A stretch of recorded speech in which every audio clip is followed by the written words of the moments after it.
Hi, this is Jack Downs here to talk about nonverbal communication. Excuse me if you hear some papers rustling while I talk. And speaking of papers, you should get some out too. In fact, you probably want to take notes on this. There is no handout that goes along with this. This would have been a lesson. I would have been writing stuff on the board, so instead I'm going to do this presentation.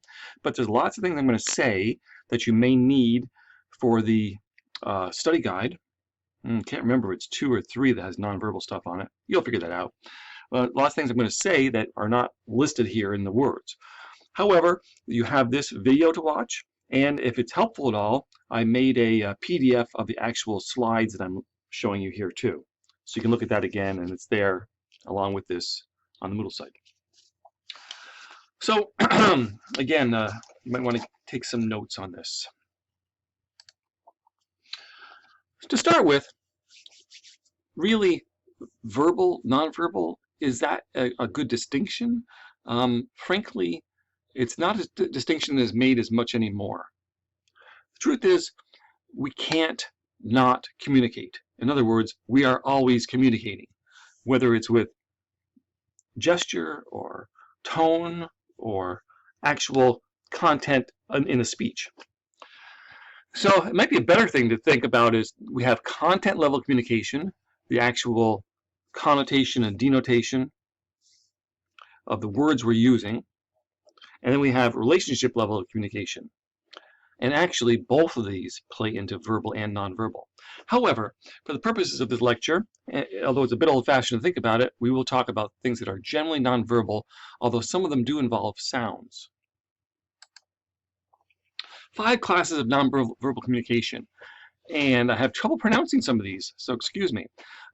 Artifacts, or object language, Proxemics, or Proxemics, and Chronemics, Kinesics, Haptics, and Paralanguage. I'm going to go over these in detail. These are the 5 classes of nonverbal communication that you should know about, and they're probably on your study guide. First, artifacts or object language. Anything that you add to yourself that communicates about you. In other words, consider your preferences for hairstyle, clothing, jewelry, automobiles, the way you maintain your body. All these choices express what you value, the image you want, and maybe the image you want, but maybe that's not actually the image you're getting. As with most communication, our choices for personal appearance, objects, artifacts occur within a cultural context. So what looked cool to the, well, we want to go back to the ancient Greeks, or just go back to a couple of years ago, frankly, does not look cool now. You know, well, things we use to set an impression, an image, all these artifacts vary constantly in culture. From one culture to another, from one time to another. And they are always interpreted in light of cultural context. For instance, think about tattoos. Very common now. Not even so much a trend, it's just an ever-present thing. Yet, of course, 20 years ago, very uncommon. And they were associated with criminals or maybe with the military, prisons, armed services. Now they're mainstream, and they articulate a variety of personal, political, and cultural messages. And tattoos would be a good example of artifacts or object language. Jewelry, for instance, too. So the stuff's all around us all the time. Sometimes we think we're not, we just throw it on. No, everything you do, whether you just throw it on or not, whether it's conscious or subconscious, is making a decision about how you project yourself. And then also, that's your frame of reference. Then you have to think about what is the frame of reference of the person who is interpreting that stuff. Okay, now we're going to do Proxemics in particular, and stick with Chronemics for later. So, Robert Summers' 3 seating arrangements: competitive, cooperative, and coactive. Here's what it comes down to. Imagine a conference table, and person A is already there. Okay, as you walk in the room, someone is sitting in the chair A. what Robert Summer discusses, he did lots of analysis of all kinds of different seating arrangements in small groups and large groups, and this whole field is an enormous field, and we're just touching on the very surface of it. It's like how we design classrooms, or how you design other kinds of living spaces, and so on. How space is used in all kinds of size groups. It has to do a lot with architecture and interior design and group dynamics. However, let's look at this simple case here. Well, what if you went and sat in B4? Okay. Imagine especially this kind of situation like at a library. There's a table in a library, and you sit at B4. What is the information you are sending? How are you communicating? You're communicating that you want to be independent and left alone, right? So it's not cooperative, competitive, or coactive at all. In fact, it's outside of those completely. You want to be left alone. All right, what if you sit at B2? Well, imagine you're at B2, you're sitting right beside the person. That is the most intimate of these, right? And what you're saying is, we are working together on the same thing, we have the same ideas, and we need to both see the same paperwork, screens, material from the same perspective, right? This isn't just working together, but having our own ideas. This is working together and really completely being together on it. You call this coactive. You're both on the same side doing the same thing. And you can imagine having a computer there. What if you sit at B1? B1 is going to be cooperative. Imagine now you have papers in front of you, you have an agenda, you're talking. You can have your own ideas, you have your own perspective, you definitely could very well be going along in the same direction and working together and getting things done, yet you aren't necessarily looking at things from the same perspective, from the same point of view. You don't have to be. You are slightly more independent than you were at B2. And the thing about sitting in B3, which is of course the competitive situation. It could be a job interview. It could be just you're definitely putting the table between you and that other person. Maybe it's a power relationship. So you're going to maybe you're in there because you're being disciplined or something too. Those would be the situations where you'd be there. So we don't plan these things out necessarily. Well, some people do actually, where they're going to sit. There's a whole nother group of analyses that has to do with the bosses in the room on one seat, and sitting in different places in relationship to him may send different messages as far as whether you agree with them or disagree with them. You want to be on his good side or his bad side. All this stuff it applies. But let's just think about it from this one small situation. Think about what a difference those 1, 2, 3, 4 choices of seating can make. Okay, and we can also look at, in general, the space around people. Edward Hall, the researcher Edward Hall, named and developed the ideas behind these 4 levels of space. This would apply particularly in the United States or in the Western world in particular. And it is true that personal space, we're talking about personal space here, although one of the categories is personal space. It's true that this does vary by culture. What is an intimate space as opposed to a personal or a social or a public? But in general, at least in the United States and in the West in general, intimate space consists of a space that ranges from touch to 18 inches.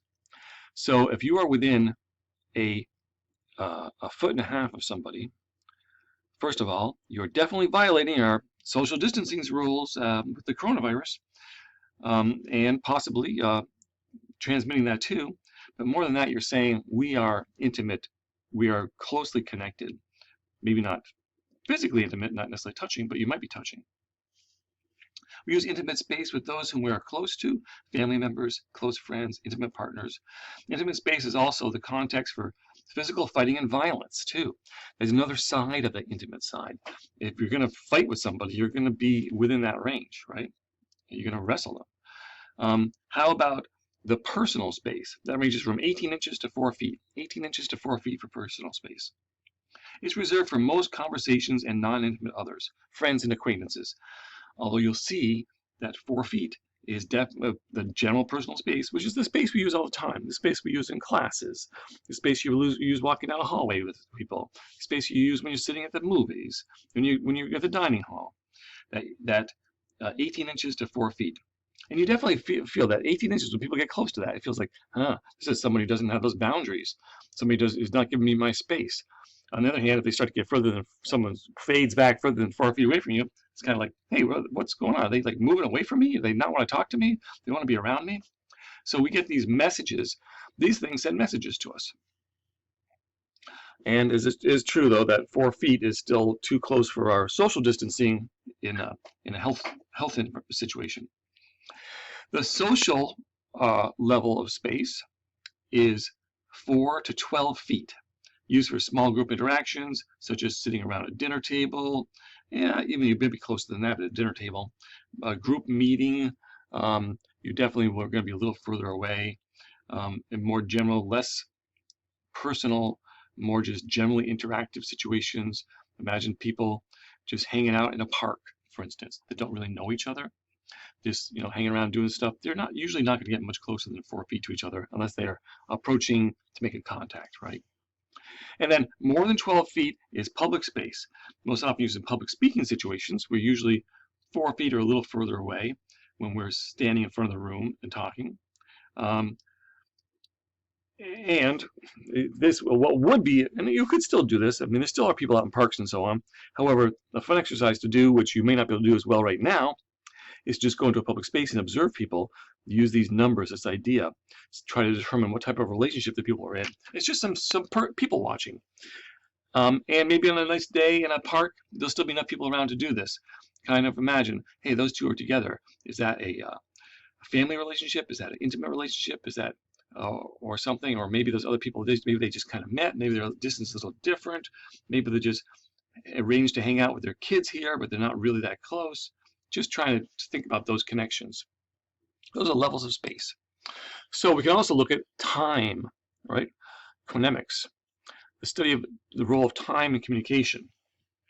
I don't have much as far as examples for you. I mean, I have some examples, but this area we're not going to spend much time with, not much time with.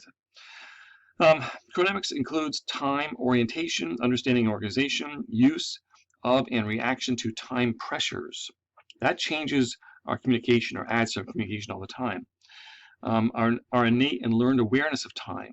For instance, wearing or not wearing a watch. Arriving, starting, and ending late or on time or early to things.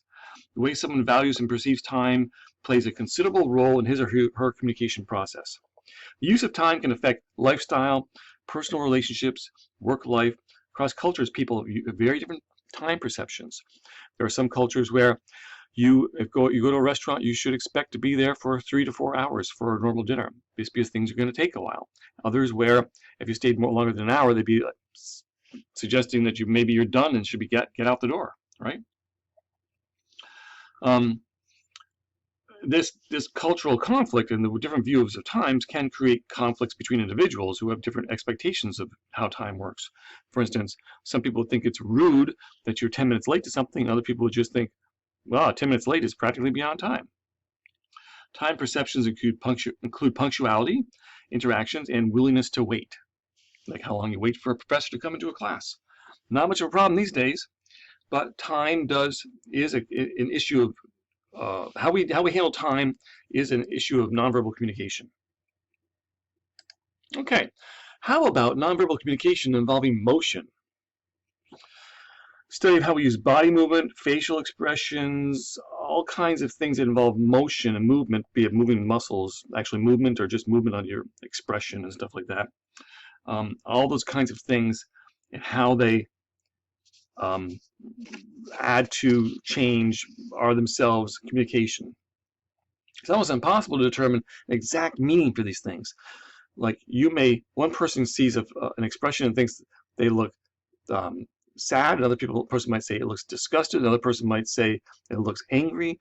That we carry so much of our frame of reference is different from the next person in interpreting these kinds of things.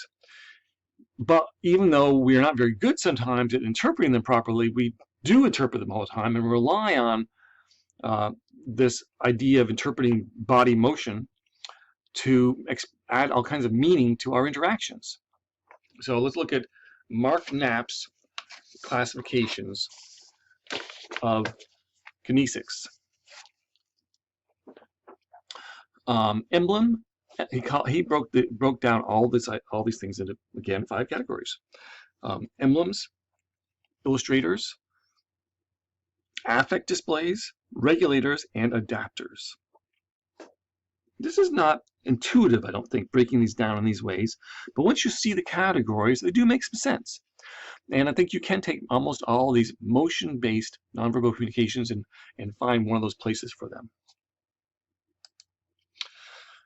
So,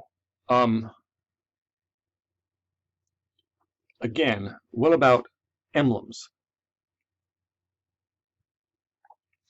Emblems are movements with specific meanings, like stay away, come here, motion to someone to come, motion to someone to stay away, motion to someone to do something else. Or so there may be the motion that says thumbs up, which means good.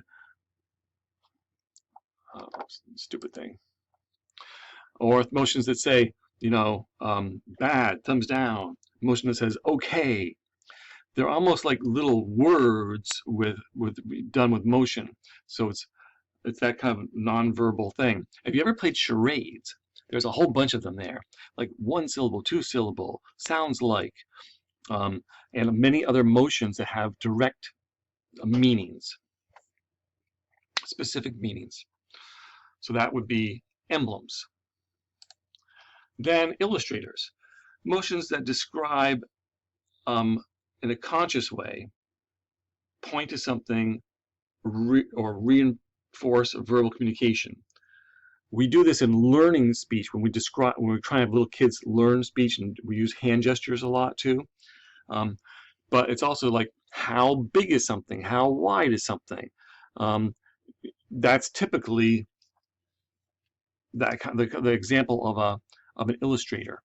It was this big. We used words, but we also created gestures that added to the meaning. That itself, just putting your hands like that, doesn't necessarily carry an exact meaning, but combined with the words, it does add this meaning. It's an illustrator. How about affect displays? These are directly showing emotion. And this is an area that we have a lot of trouble with. What is this guy's emotion? Frustrated, angry, breaking down. I don't know. You show that to 10 different people, you're going to get 10 nuanced views of what it is. A lot is going to depend on your own experience and where you come from, and so on, right? Actions that are paired with motion, such as facial movements, indicate disgust or amusement or whatever. These body movements may indicate a person is open and receptive, angry, distracted, a number of other emotions. Many affect displays are commonly interpreted, or maybe commonly misinterpreted. For instance, an individual who sits in a slump position with a frown, some people might say they just are disinterested, or maybe some people might say they are unfriendly, or some people might say they're depressed. So our interpretation is someone who sits there upright with a smile, with raised eyebrows. Maybe they're interested and happy, or maybe they're just suddenly startled, or maybe it's just the way they look all the time, right? So they can be misinterpreted. It may or may not be actually related to the thing that we think it is. For instance, you see somebody with a squint on their eyes, and it looks like they're maybe upset with you, but you don't realize they just have a bad headache. So there's things that we just have a completely wrong interpretation of because we're just bad at understanding. Then there's some things that maybe we just don't know that are happening. So we're making a misinterpretation of it that way. However, you can imagine this is all kinds of motion, facial motion, gestures, and so on, involved in these affect displays, all the possible displays that show emotion. How about regulators? Regulators show changes like beginning, ending, transitions. Regulators are something we do at a few points intentionally in public speaking. We want to signal to people who are making a transition from one thing to another. We slow down, pause, and then begin again. Right? So it's not the words we used, it's the way we said them and the organization of our pauses and our rate. So that would definitely be a regulator. We can also do other hand gestures that show, like, now I'm done, right? And then my hands go out. And it's also just simple facial gestures, as in this GIF example, or GIF if you prefer, which I was supposed to remember to show you. Here, let's just take a look at it. Yeah, that just, we're done. And then a nod and then look down. It just says we're done without even hearing the words, right? So, certain regulators can communicate listeners' desire for the discussion to end, or maybe to start on a new discussion, or maybe it could also indicate, I'm done my turn, now it's your turn. Think about little kids playing with a game where they each have to take turns, and think about the hand gestures they make when it's your turn, now it's my turn, now it's your turn, now it's my turn. These are regulators, and we make a conscious use of these in public speaking. And then adapters. Adapters is a whole bunch of stuff that we would often think of as fidgeting, I would call it. It comes out of anxiety, or maybe out of a habit, or maybe it's just mindless movement. Shifting positions in a chair, scratching an itch, tapping your foot, jiggling your knee. They may not seem to be conscious, but they can be communicating some kind of revealing attitudes, feelings, mental state. Little hard to interpret because some of them seem to be so mindless that they're disconnected to the things that are happening. Other examples of adapters might be adjusting your clothing, biting your nails, fidgeting, toying with an object. Adapters indicate that you might be nervous or upset or distracted, perhaps. Maybe, on the other hand, that may not be the case at all. The person who engages in such behavior may be seen as preoccupied, anxious, or even dishonest. As with affect displays, such body language may not convey the true feelings at all. A person who fidgets and bites their nails may be exhibiting that for innocuous reasons. So maybe it does mean anxiety, but maybe it doesn't. However, just we have, as usual, we have the true meaning behind the things and the actual meanings that we receive. So this, just to show you this one, that kind of little hand motion would be an adapter. Okay, so we got through all those. That was number 3, all those motion-based forms of nonverbal communication. Now we're on to haptics. And I don't have quite as much stuff to say about this.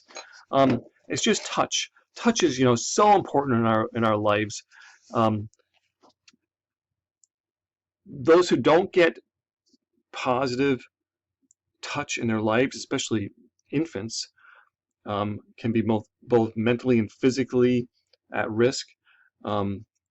We share our feelings through touch. It's our most intimate form of communication. Hugs, kisses, handshakes, playful roughhousing. On the other hand, it could be violent too. Could be wrestling that then becomes fighting and then becomes assault. We have this, the amount, what touch means, I think, is even harder to judge. And for the frame of reference, the person doing the touching or those one receiving the touching contribute so much to it. An example is a student I knew from Brazil who found it surprising and unusual that that although when someone said, hey, you have something on your cheek, an eyelash on your cheek, that person, another classmate that she didn't know well, wouldn't just go over and brush it off for her, touch her to do it, because in her background and where she came from, that was very common. You would just go and touch somebody and brush that thing off from them. But of course, I wouldn't do that to someone that I was not probably a family member or something. So we talk about touch as far as location, where on the body you're touching somebody, and also is there clothing there? Duration, how long the touch lasts for. Frequency, how frequently you touch somebody. Generally, we could look at touch is different in different cultures. Touch is definitely can be different in different genders, what it means. Also, it's the issue of is it a same-sex touch or not, and are there social taboos involved also? So there's all kinds of cultural stuff that goes with touch.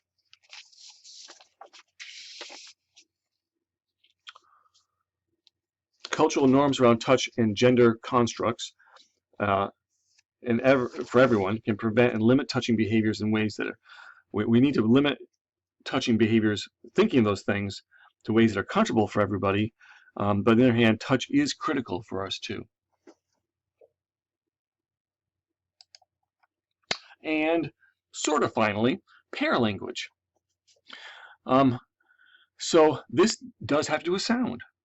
It does come from the voice, but it's not the words. It's all the other qualities of the voice that happen, right? So it's pitch and tone and rate and inflection and stress and volume, use of pauses, vocal quality, how smooth your voice is or how rough it is. All fillers, vocalized fillers. They're not really words. They're just noises like yeah, oh, okay.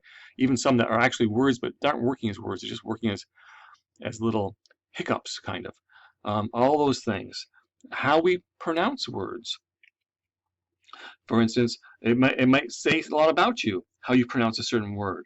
It might mean where you come from. It might have to do with your education level.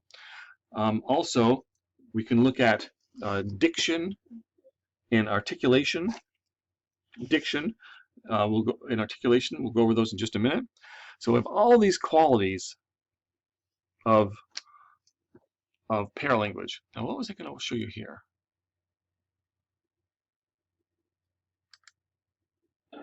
Oh, yes. Driving down the street past the cat. I wanted to mention, and Stephen Wright, I think the comedian Stephen Wright is a good example of this, who's one of my favorites. It's not just that our voice has these qualities. It's also, is there a connection between, or maybe a dissociation between those qualities that your voice has and the things that you're saying? So it's also the relationship between those two. So normally, if I'm excited, I would talk in an excited way. Or if I'm not, I would talk like this. So frequently, our paralanguage goes along with our language, right? And that's the normal thing. But it's interesting when we find someone for whom it doesn't, all right? Now, that could be very dysfunctional in the case of someone who talks in a monotone, even about important things, and it's going to interfere with communication. But on the other hand, what about someone like Stephen Wright, who does everything in a deadpan way, even things that are just shockingly funny? I'll just play a little bit of one of his routines. At the station, there are two signs in the window: help wanted, self-service.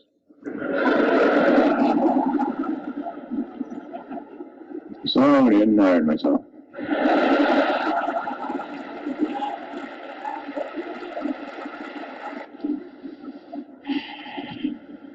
So I get out of the bed. I figured I'd go for a walk. She said, "How long are you going to be gone?" I said, "The whole time."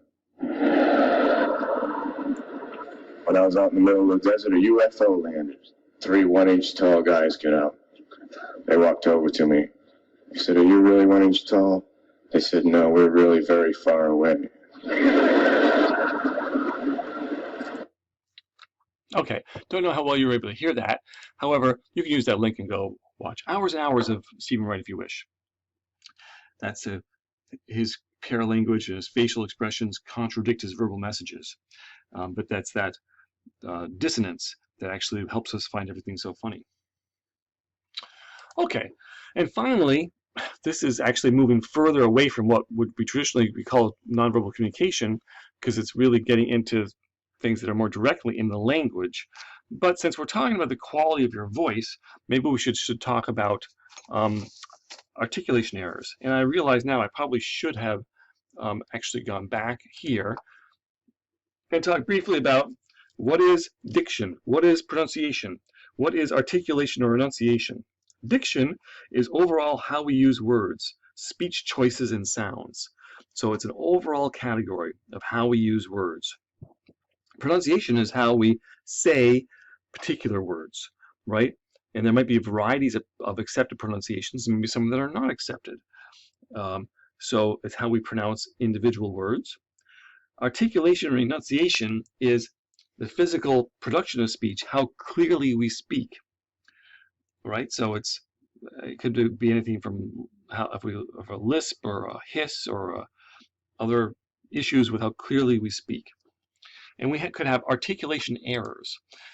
And we're going to just touch very much the surface of this, the idea of articulation errors. And if you were a speech therapy person, which I am not, you would know so much more about this and probably say that what I'm telling you is pretty superficial. But that's okay. Just get the idea that since we're talking about the voice and the use of the voice, that we can have articulation errors, which in particular, we remember the word soda. Some of these errors are substitution of one sound for another, omission, sounds are dropped, distortion, words that sounds are distorted, they are not the way they were intended or are culturally accepted, and then addition, where we add sounds. So examples. Here's one that I do for substitution. It's a substituting, when I say the word picture, in fact I'm having trouble saying it right now, picture, like an image, a picture. I might say picture. So like a pitcher, like you pour from a pitcher, as opposed to a picture. So substitute that sound. That's actually a pretty common one. We might say toys with a Z on the end, as opposed to toys with an S on the end. So that's an example of substitution. These are things we frequently see in children when they're learning to speak, and they normally could go away, but some kids get stuck with them, and sometimes they're problems into adulthood. Sometimes they take speech therapy to work on them. Omission, how about saying going for going? How about saying don't for don't? Or gonna for going to? We are actually removing some of those sounds. How about distortion? So it's like saying something in a wrong way, like it's like a lisp would be a distortion. What we would normally think of as a speech impediment is in the common phrase. There's a lot more to it than that. Some of these things, by the way, may have to do with physical problems that you have in your voice creation system, so on. But many of them are not. They're just, the muscles are building and learning how to do these things properly. And then addition sounds like, you ever hear someone say, instead of saying Illinois, they say Illinois. Yes, that's the way it's spelled, but it's not how we say it. How about instead of saying salmon, they say salmon. Actually, more like it's spelled. So we're just having trouble converting. Sometimes it's that idea. Sometimes it's just other noises are added. I have a link here. I'm going to play this again. I'm only going to play part of it. If you have any trouble hearing it or want to see it yourself again, you can, of course, use the link on your own. And I'm going to make this bigger. And like that. Let's try this. Speech is our verbal way of communicating, and it has a phonetic level as well as a phonological level.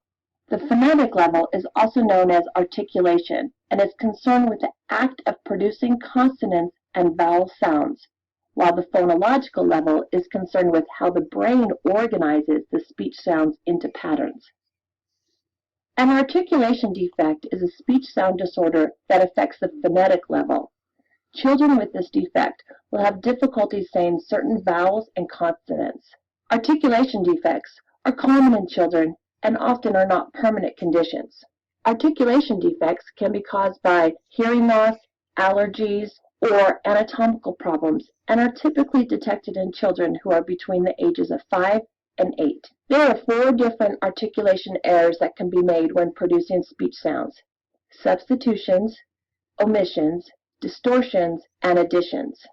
An easy way to remember these is to use the acronym SODA. A speech sound error of the substitution type means that one sound is replicated for another sound.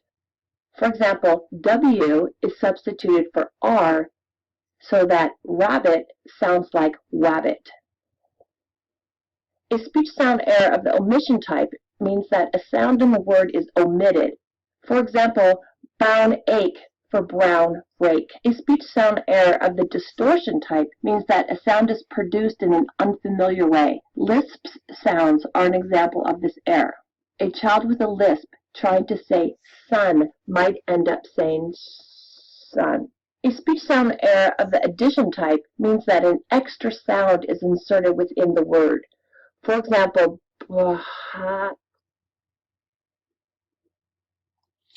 Okay, I guess apparently that's not going to say the very end of it. That was actually all I wanted to show you, except the last little bit, which actually said like a bulak instead of black, bulak.